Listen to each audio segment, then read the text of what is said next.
Kisah 25 Nabi dan Rasul. Nabi Ismail. Sampai Nabi Ibrahim yang berhijrah meninggalkan Mesir bersama Sarah, istrinya dan Hajar, dayangnya di tempat tujuannya di Palestina. Ia telah membawa pindah juga semua binatang ternaknya dan harta miliknya yang telah diperolehnya sebagai hasil usaha niaganya di Mesir. Al-Bukhari meriwayatkan daripada Ibnu Abbas berkata, pertama-tama yang menggunakan setagen ialah Hajar ibu Nabi Ismail tujuan untuk menyembunyikan kandungannya dari Siti Sarah yang telah lama berkumpul dengan Nabi Ibrahim tetapi belum juga hamil. Tetapi walau bagaimanapun juga akhirnya terbukalah rahasia yang disembunyikan itu dengan lahirnya Nabi Ismail dan sebagai lazimnya seorang istri sebagai Siti Sarah merasa telah dikalahkan oleh Siti Hajar sebagai seorang dayangnya yang diberikan kepada Nabi Ibrahim dan sejak itulah Siti Sarah merasakan bahwa Nabi Ibrahim lebih banyak mendekati Hajar karena merasa begitu gembira dengan putranya yang tunggal dan pertama itu. Hal ini yang menyebabkan permulaan ada keretakan dalam rumah tangga Nabi Ibrahim sehingga Siti Sarah merasa tidak tahan sakit hati jika melihat Siti Hajar dan minta pada Nabi Ibrahim supaya menjauhkannya dari matanya dan menempatkannya di lain tempat. Untuk suatu hikmah yang belum diketahui dan disadari oleh Nabi Ibrahim Allah mewahyukan kepadanya agar keinginan dan permintaan Sarah istrinya dipenuhi dan dijauhkanlah Ismail bersama Hajar ibunya dan Sarah ke suatu tempat di mana yang ia akan tuju dan di mana Ismail puteranya bersama ibunya akan ditempatkan dan kepada siapa akan ditinggalkan. Maka dengan tawakal kepada Allah berangkatlah Nabi Ibrahim meninggalkan rumah membawa Hajar dan Ismail yang diboncengkan di atas untanya tanpa tempat tujuan yang tertentu. Ia hanya berserah diri kepada Allah yang akan memberi arah kepada binatang tunggangannya. Dan berjalanlah unta Nabi Ibrahim dengan 3 hamba Allah yang berada di atas punggungnya keluar kota masuk ke lautan pasir dan padang terbuka di mana terik matahari dengan pedihnya menyengat tubuh dan angin yang kencang menghamburkan debu-debu pasir. Ismail dan ibunya Hajar ditinggalkan di Makkah. Setelah berminggu-minggu berada dalam perjalanan jauh yang melelahkan tibalah pada akhirnya Nabi Ibrahim bersama Ismail dan ibunya di Makkah kota suci di mana Ka'bah didirikan dan menjadi pujaan manusia dari seluruh dunia. Di tempat di mana Masjidil Haram sekarang berada, berhentilah unta Nabi Ibrahim mengakhiri perjalanannya dan disitulah ia meninggalkan Hajar bersama putranya dengan hanya dibekali dengan serantang bekal makanan dan minuman sedangkan keadaan sekitarnya tiada tumbuh-tumbuhan, tiada air mengalir, yang terlihat hanyalah batu dan pasir kering. Alangkah sedih dan cemasnya Hajar ketika akan ditinggalkan oleh Ibrahim seorang diri bersama dengan anaknya yang masih kecil di tempat yang sunyi senyap dari segala-galanya kecuali batu gunung dan pasir. Ia seraya merintih dan menangis, memegang kuat-kuat baju Nabi Ibrahim memohon belas kasihnya, janganlah ia ditinggalkan seorang diri di tempat yang kosong itu, tiada seorang manusia, tiada seekor binatang, tiada pohon dan tidak terlihat pula air mengalir, sedangkan ia masih menanggung beban mengasuh anak yang kecil yang masih menyusu. Nabi Ibrahim mendengar keluh kesah Hajar merasa tidak enak meninggalkannya seorang diri di tempat itu bersama putranya yang sangat disayangi akan tetapi ia sadar bahwa apa yang dilakukannya itu adalah kehendak Allah yang tentu mengandung hikmat yang masih terselubung baginya dan ia sadar pula bahwa Allah akan melindungi Ismail dan ibunya dalam tempat pengasingan itu dan segala kesukaran dan penderitaan. Ia berkata kepada Hajar, bertawakallah kepada Allah yang telah menentukan kehendaknya, percayalah kepada kekuasaannya dan rahmatnya. Dialah yang memerintah aku membawa kamu ke sini dan dialah yang akan melindungimu dan menyertaimu di tempat yang sunyi ini. Sesungguh kalau bukan perintah dan wahyunya, Tidak sesekali aku tega meninggalkan kamu di sini seorang diri bersama putraku yang sangat kucintai ini. Percayalah wahai Hajar bahwa Allah yang Maha Kuasa tidak akan melantarkan kamu berdua tanpa perlindungannya. Rahmat dan barakahnya akan tetap turun di atas kamu untuk selamanya, insya Allah. Mendengar kata-kata Ibrahim itu segeralah Hajar melepaskan genggamannya pada baju Ibrahim dan dilepaskannya beliau menunggang untanya kembali ke Palestina dengan iringan air mata yang bercurahan membasahi tubuh Ismail yang sedang menetek. Sedang Nabi Ibrahim pun tidak dapat menahan air matanya ketika ia turun dari dataran tinggi meninggalkan Makkah menuju kembali ke Palestina di mana istrinya Sarah dengan putranya yang kedua Ishak sedang menanti. Ia tidak henti-henti selama dalam perjalanan kembali memohon kepada Allah perlindungan, rahmat dan barakah serta kurnia rezeki bagi putra dan ibunya yang ditinggalkan di tempat terasing itu. Ia berkata dalam doanya, "Wahai Tuhanku, aku telah tempatkan putraku dan anak-anak keturunannya di dekat rumah-Mu, Baitullahil Haram, di lembah yang sunyi dari tanaman dan manusia agar mereka mendirikan sholat dan beribadat kepada-Mu. Jadikanlah hati sebagian manusia cenderung kepada mereka dan berilah mereka rezeki dari buah-buahan yang lezat, mudah-mudahan mereka bersyukur kepada-Mu." Mata air Zam-Zam. Sepeninggal Nabi Ibrahim tinggallah Hajar dan puteranya di tempat yang terpencil dan sunyi itu. Ia harus menerima nasib yang telah ditakdirkan oleh Allah atas dirinya dengan kesabaran dan keyakinan penuh akan perlindungannya. Bekalan makanan dan minuman yang dibawanya dalam perjalanan pada akhirnya habis dimakan selama beberapa hari sepeninggalan Nabi Ibrahim. Maka mulailah terasa oleh Hajar beratnya beban hidup yang harus ditanggungnya sendiri tanpa bantuan suaminya. Ia masih harus menetek anaknya, namun air teteknya makin lama makin mengering disebabkan kekurangan makan.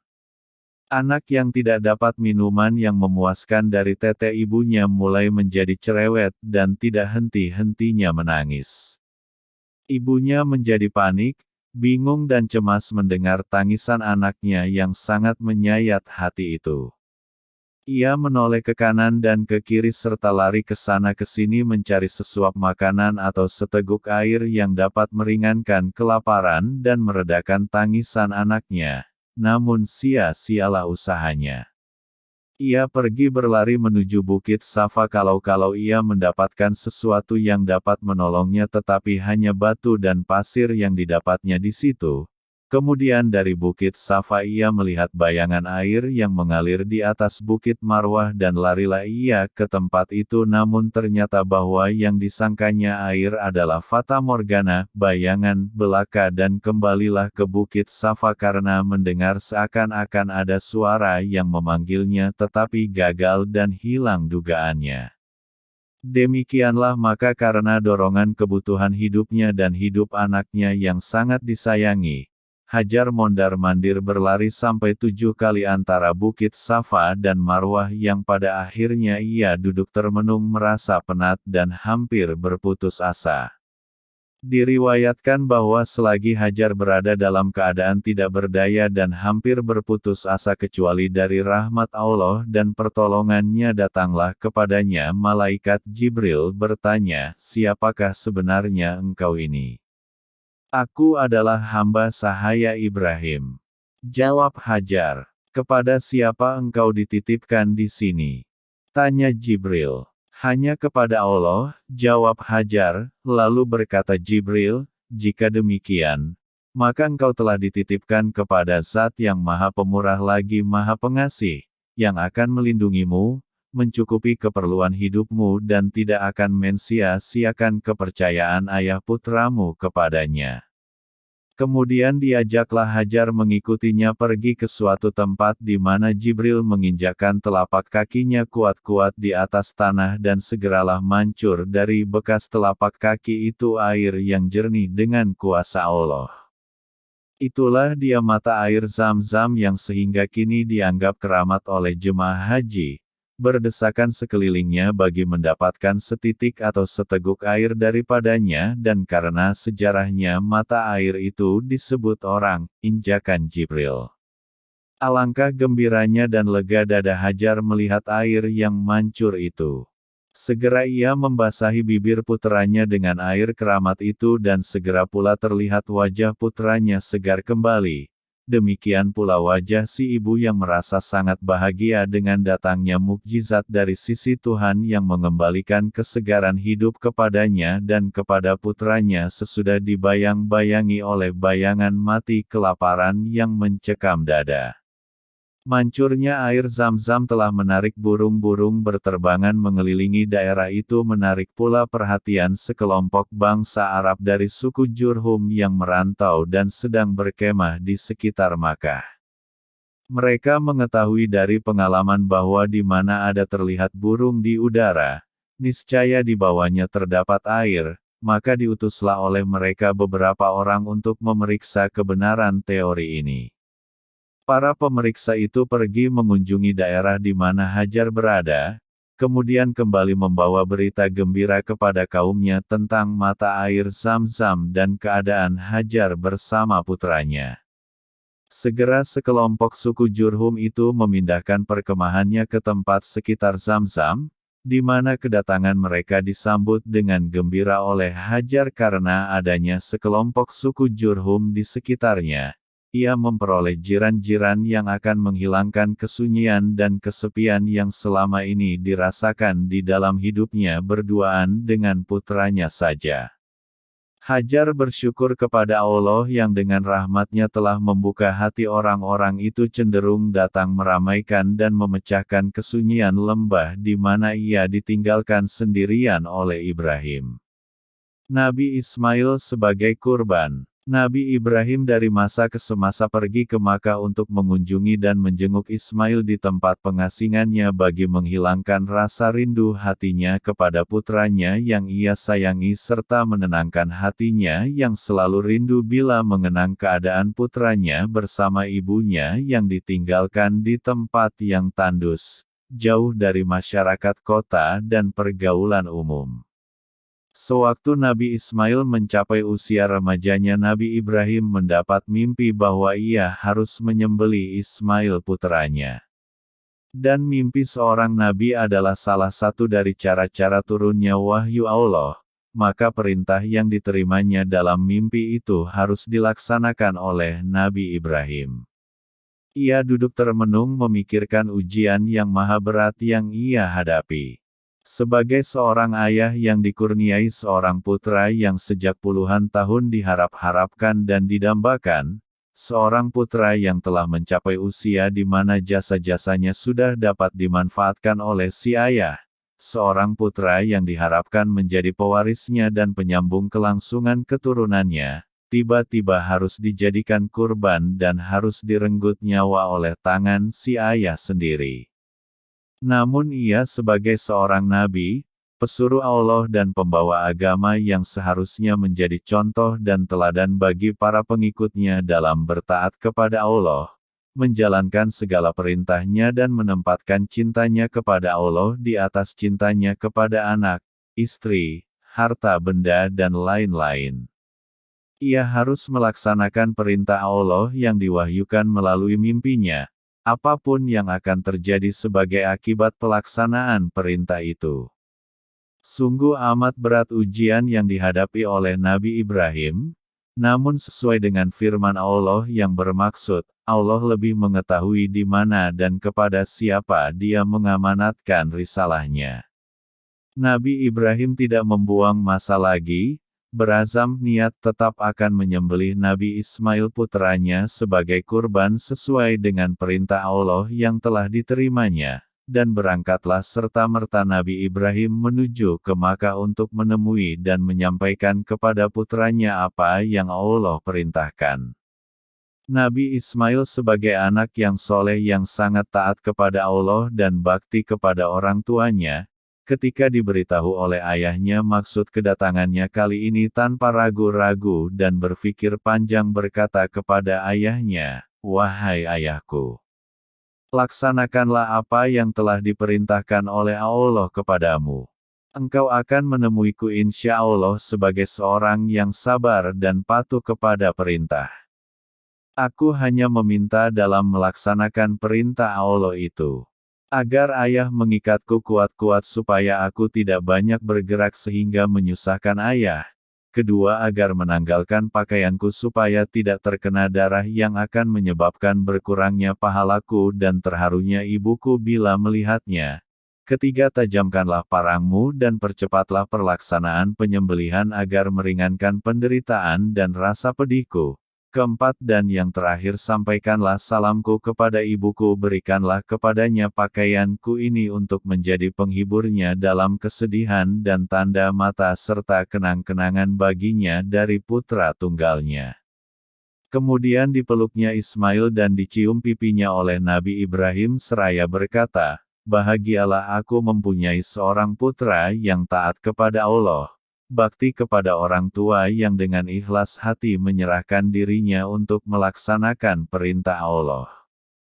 Saat penyembelihan yang mengerikan telah tiba, diikatlah kedua tangan dan kaki Ismail, dibaringkanlah ia di atas lantai, lalu diambillah parang tajam yang sudah tersedia dan sambil memegang parang di tangannya, kedua mata Nabi Ibrahim yang tergenang air berpindah memandang dari wajah puteranya ke parang yang mengilap di tangannya, seakan-akan pada masa itu hati beliau menjadi tempat pertarungan antara perasaan seorang ayah di satu pihak dan kewajiban seorang rasul di satu pihak yang lain. Pada akhirnya dengan memejamkan matanya, parang diletakkan pada leher Nabi Ismail dan penyembelihan dilakukan. Akan tetapi apa daya, parang yang sudah demikian tajamnya itu ternyata menjadi tumpul di leher Nabi Ismail dan tidak dapat berfungsi sebagaimana mestinya dan sebagaimana diharapkan. Kejadian tersebut merupakan suatu mukjizat dari Allah yang menegaskan bahwa perintah pengorbanan Ismail itu hanya suatu ujian bagi Nabi Ibrahim dan Nabi Ismail sampai sejauh mana cinta dan taat mereka kepada Allah. Ternyata keduanya telah lulus dalam ujian yang sangat berat itu. Nabi Ibrahim telah menunjukkan kesetiaan yang tulus dengan pengorbanan putranya, untuk berbakti melaksanakan perintah Allah sedangkan Nabi Ismail tidak sedikit pun ragu atau bimbang dalam memperagakan kebaktiannya kepada Allah dan kepada orang tuanya dengan menyerahkan jiwa raganya untuk dikorbankan, sampai-sampai terjadi seketika merasa bahwa parang itu tidak dapat memotong lehernya, berkatalah ia kepada ayahnya, "Wahai ayahku, rupa-rupanya engkau tidak sampai hati memotong leherku karena melihat wajahku. Cobalah telangkupkan aku dan laksanakanlah tugasmu tanpa melihat wajahku." Akan tetapi parang itu tetap tidak berdaya mengeluarkan setitik darah pun dari daging Ismail walau ia telah ditelangkupkan dan dicoba memotong lehernya dari belakang. Dalam keadaan bingung dan sedih hati, karena gagal dalam usahanya menyembelih puteranya, datanglah kepada Nabi Ibrahim wahyu Allah dengan firman-Nya, "Wahai Ibrahim, engkau telah berhasil melaksanakan mimpimu, demikianlah kami akan membalas orang-orang yang berbuat kebajikan." Kemudian sebagai tebusan ganti nyawa Ismail telah diselamatkan itu, Allah memerintahkan Nabi Ibrahim menyembelih seekor kambing yang telah tersedia di sampingnya dan segera dipotong leher kambing itu oleh beliau dengan parang yang tumpul di leher puteranya Ismail itu. Dan inilah asal permulaan sunnah berkurban yang dilakukan oleh umat Islam pada tiap hari raya Idul Adha di seluruh pelosok dunia.